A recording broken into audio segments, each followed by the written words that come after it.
Bien, lors de la vidéo précédente, je vous disais que Charles Ier, le fils de Jacques Ier Stuart, tentait pendant son règne d'imposer une monarchie absolue de droit divin en Angleterre, à l'image de ce qui se passait, ce qui était en train de se mettre en place en France. Et cette tentative de monarchie absolue, ça allait se nommer le personal rule, le droit personnel, si vous voulez, ou la règle personnelle.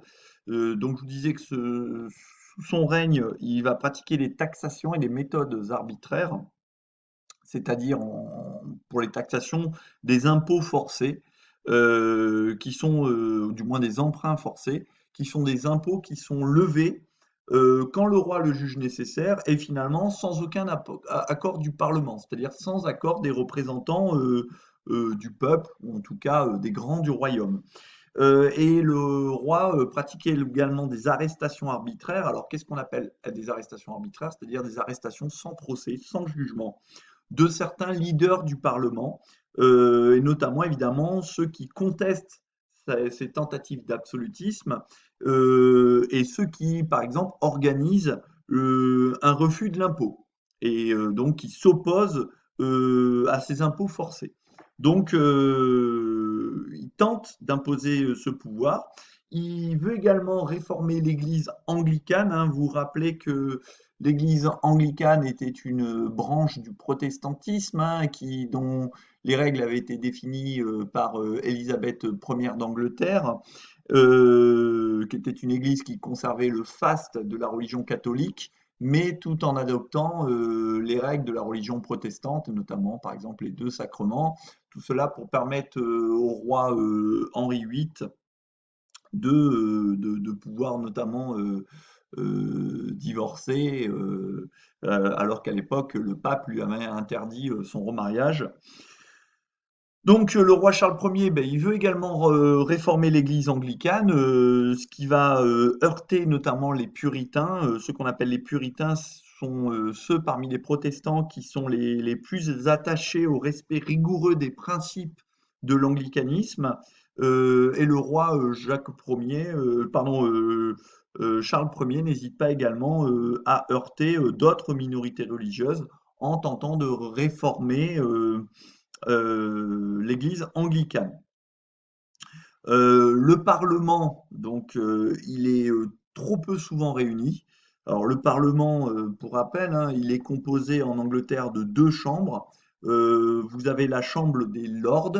Alors, ce qu'on appelle les lords, ce sont les princes du royaume, hein, donc les personnages les plus importants. Ce sont également des hauts membres du clergé, donc de l'Église, des évêques, des archevêques. Et dans cette Chambre des lords, les membres de cette Chambre des lords sont nommés à vie. Et puis vous avez la Chambre des communes.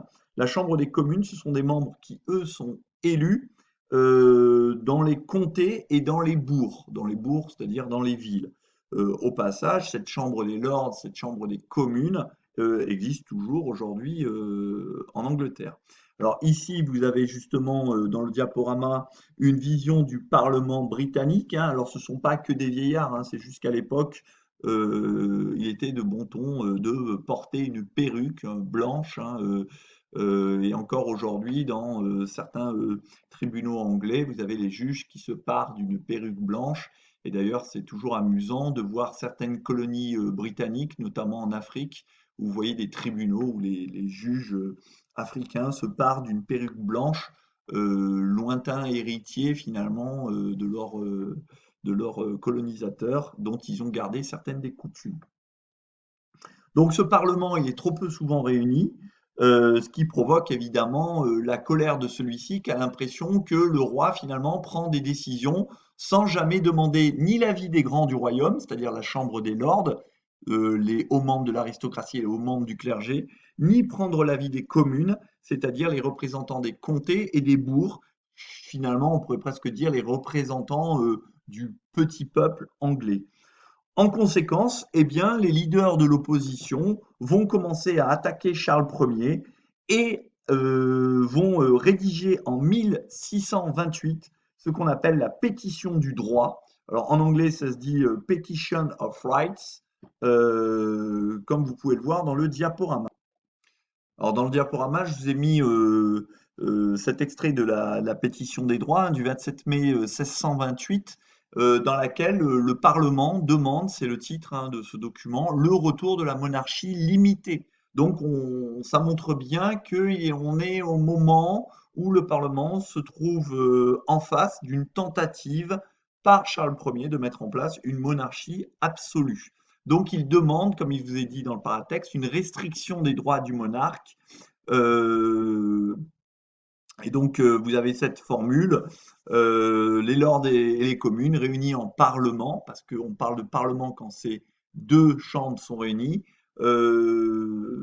que par les bonnes lois et statuts du royaume, vos sujets ont hérité de ce privilège de n'être point contraints de contribuer à aucune taxe, taille, aide ou autre imposition similaire qui n'ait été établie par consentement collectif en un parlement. Donc, il rappelle au roi Charles Ier qu'il ne peut établir d'impôts sans les faire préalablement accepter par le Parlement. Ça, c'est le premier point. Et ensuite, il ajoute, il a été déclaré et promulgué par autorité du Parlement que nul de quelque état et condition qu'il soit ne doit être expulsé de sa terre ou de ses domaines, ni appréhendé, ni emprisonné, ni dépossédé, ni mis à mort, sans avoir été amené à se justifier par voie de droit. Que veut dire cet extrait? Tout simplement qu'il ne peut pas y avoir d'arrestation ou de décision prise de manière arbitraire, c'est-à-dire qu'ils ne sont pas passés par voie de droit, comme il est écrit ici, c'est-à-dire qu'il n'y a pas eu de procès. Donc, c'est bien une contestation des décisions du roi de passer outre le rôle du Parlement et de passer outre le rôle de la justice. Donc c'est bien une contestation de la volonté du roi d'établir une monarchie absolue. Donc cette pétition du droit ou Petition of Right de 1628 limite les pouvoirs du roi puisqu'elle refuse l'impôt sans consentement et, euh, et les votes sans consentement pardon et le vote du Parlement. Et il ne doit pas y avoir d'arrestation arbitraire pour raison d'État. Le problème, c'est que Charles Ier ne respecte pas le texte de la pétition du droit et jusqu'en 1640, en fait, il ne convoque jamais le Parlement. Il continue de prendre des décisions sans finalement demander l'avis du Parlement. Donc c'est une période de forte tension en Angleterre car les parlementaires dénoncent l'autoritarisme royal et exige un contrôle du gouvernement par le Parlement. Charles Ier, lui, eh bien, il veut rétablir son autorité en utilisant la force. Donc vous voyez qu'il y a deux camps qui sont en train de se construire. Ceux qui sont les partisans du roi Charles Ier qui veut un pouvoir autoritaire fort dans lequel finalement le Parlement serait réduit à peau de chagrin, ne serait pratiquement jamais consulté, un peu à la manière de la monarchie absolue française. Hein. Je vous rappelle que quand, par exemple, les États généraux sont convoqués en France en 1789, ils n'avaient pas été convoqués depuis 1615, c'est-à-dire depuis plus de 250 ans. Donc le roi avait l'habitude de gouverner sans finalement demander l'avis des représentants des trois ordres. Eh bien, en Angleterre, c'est ce qu'est en train de mettre en place le roi Charles Ier, ce qui provoque évidemment des grandes tensions. Et ces grandes tensions vont aboutir à une première révolution qui s'appelle la Grande Rébellion, une révolution qui va durer 7 ans, de 1642 à 1649.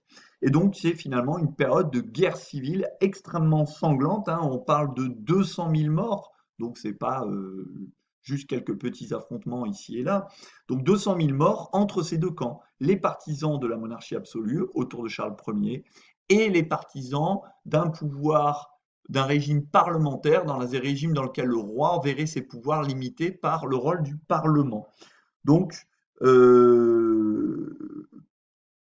a vraiment deux camps en présence et vous avez le Parlement qui a véritablement une armée autour de lui avec le rôle d'un personnage dont on va parler un petit peu plus tard, très important, qui s'appelle Charles Cromwell, qui va en quelque sorte diriger cette armée du Parlement.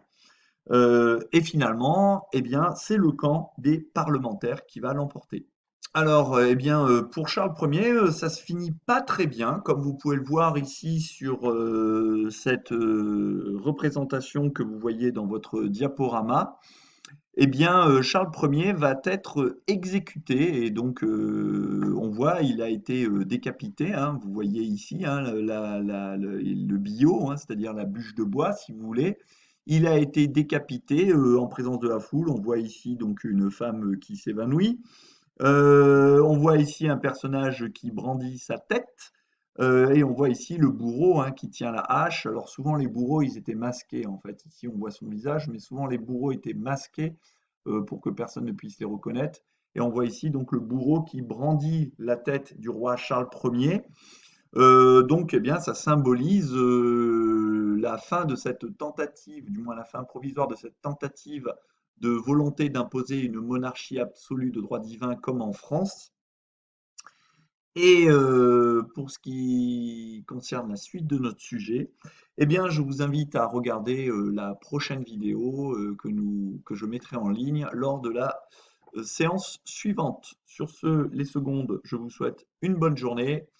Vous voyez au passage que le sort qui a été fait à Charles Ier préfigure un petit peu du sort qui sera fait eh bien, un peu plus de 140 ans plus tard, hein, puisque nous sommes en 1649 et 140 ans plus tard, il y aura la Révolution en France. Et vous savez que pour le roi de France Louis XVI, ainsi que pour son épouse Marie-Antoinette, eh bien, eux aussi auront la tête tranchée. Alors, ce ne sera pas par un bourreau via une hache, mais vous le savez, via la guillotine. Nous étions modernisés depuis cette époque, mais finalement, les conséquences pour les souverains de la France comme de l'Angleterre ont été les mêmes. Perdre la tête au sens propre comme au sens figuré. Et moi, il est temps de vous laisser et de vous souhaiter une bonne journée. À très bientôt.